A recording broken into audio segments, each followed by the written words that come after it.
Bag গোছাতে গিয়ে আমি এই চিঠিটা পাইছি। হ্যাঁ, আপনাদেরকে একটু পড়ে শোনাই।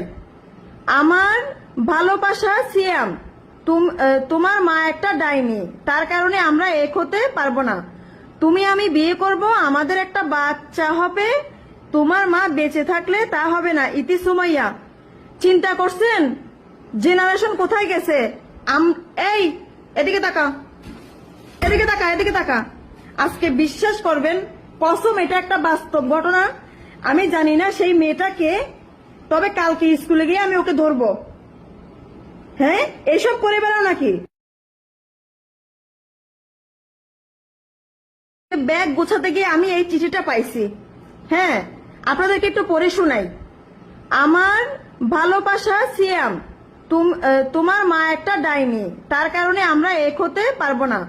তুমি আমি বিয়ে করব, আমাদের একটা বাচ্চা হবে, তোমার মা বেঁচে থাকলে তা হবে না। ইতি সুমাইয়া। চিন্তা করছেন জেনারেশন কোথায় গেছে? এই এদিকে তাকা, এদিকে তাকা, এদিকে তাকা। আজকে বিশ্বাস করবেন, কসম এটা একটা বাস্তব ঘটনা। আমি জানি না সেই মেয়েটাকে, তবে কালকে স্কুলে গিয়ে আমি ওকে ধরবো। হ্যাঁ, এসব করে বেড়াও নাকি?